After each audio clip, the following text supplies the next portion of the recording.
ৰাইজক মই এটা ভাল খবৰো জনাব খোজো। অহা 16 আগষ্টৰ পৰা আমি অসমৰ মহাবিদ্যালয়, উচ্চতৰ মাধ্যমিক বিদ্যালয় আৰু বিশ্ববিদ্যালয়সমূহত নিযুত মইনাৰ প্ৰপত্ৰ বিতৰণৰ কাম আৰম্ভ কৰিম। সকলো কলেজত এইবাৰ নামভৰ্তি কৰা ছাত্ৰীসকলে বিনামূলীয়া প্ৰপত্ৰ পাব।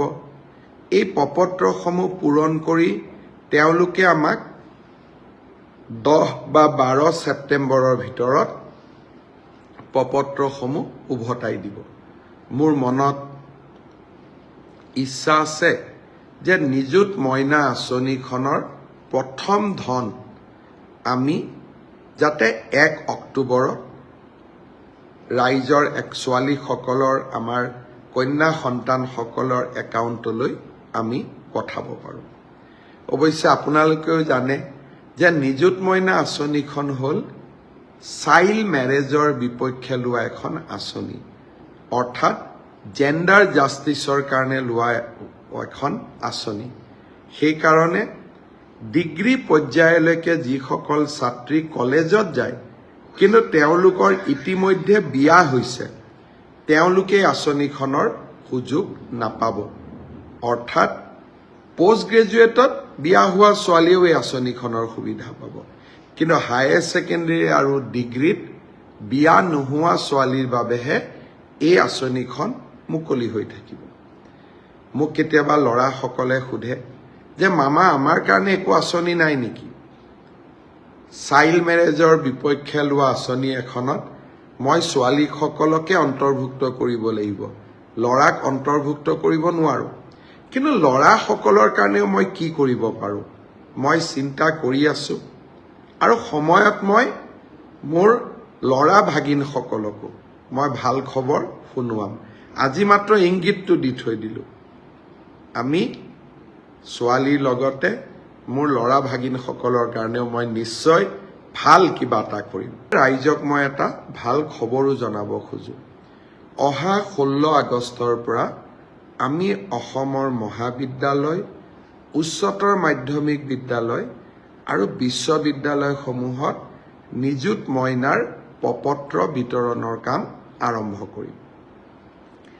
সকলো কলেজত এইবাৰ নামভৰ্তি কৰা ছাত্ৰীসকলে বিনামূলীয়া প্ৰপত্ৰ পাব। এই প্ৰপত্ৰসমূহ পূৰণ কৰি তেওঁলোকে আমাক 10 বা 12 ছেপ্টেম্বৰৰ ভিতৰত প্ৰপত্ৰসমূহ উভতাই দিব। মোৰ মনত ইচ্ছা আছে যে নিযুত মইনা আঁচনিখনৰ প্ৰথম ধন আমি যাতে 1 অক্টোবৰত ৰাইজৰ ছোৱালীসকলৰ আমাৰ কন্যা সন্তানসকলৰ একাউণ্টলৈ আমি পঠাব পাৰোঁ। অৱশ্যে আপোনালোকেও জানে যে নিযুত মইনা আঁচনিখন হ'ল চাইল্ড মেৰেজৰ বিপক্ষে লোৱা এখন আঁচনি, অৰ্থাৎ জেণ্ডাৰ জাষ্টিছৰ কাৰণে লোৱা এখন আঁচনি। সেইকাৰণে ডিগ্ৰী পৰ্যায়লৈকে যিসকল ছাত্ৰী কলেজত যায় কিন্তু তেওঁলোকৰ ইতিমধ্যে বিয়া হৈছে, তেওঁলোকে আঁচনিখনৰ সুযোগ নাপাব। অৰ্থাৎ পোষ্ট গ্ৰেজুৱেটত বিয়া হোৱা ছোৱালীয়েও এই আঁচনিখনৰ সুবিধা পাব, কিন্তু হায়াৰ ছেকেণ্ডেৰী আৰু ডিগ্ৰীত বিয়া নোহোৱা ছোৱালীৰ বাবেহে এই আঁচনিখন মুকলি হৈ থাকিব। মোক কেতিয়াবা ল'ৰাসকলে সোধে যে মামা আমাৰ কাৰণে একো আঁচনি নাই নেকি? চাইল্ড মেৰেজৰ বিপক্ষে লোৱা আঁচনি এখনত মই ছোৱালীসকলকে অন্তৰ্ভুক্ত কৰিব লাগিব, ল'ৰাক অন্তৰ্ভুক্ত কৰিব নোৱাৰোঁ। কিন্তু ল'ৰাসকলৰ কাৰণেও মই কি কৰিব পাৰোঁ মই চিন্তা কৰি আছোঁ, আৰু সময়ত মই মোৰ ল'ৰা ভাগিনসকলকো মই ভাল খবৰ শুনোৱাম। আজি মাত্ৰ ইংগিতটো দি থৈ দিলোঁ, আমি ছোৱালীৰ লগতে মোৰ ল'ৰা ভাগিনসকলৰ কাৰণেও মই নিশ্চয় ভাল কিবা এটা কৰিম। যিকোনো খবৰৰ বাবে যোগাযোগ কৰক আমাৰ এই নম্বৰত 7099017330 আৰু 7099017110।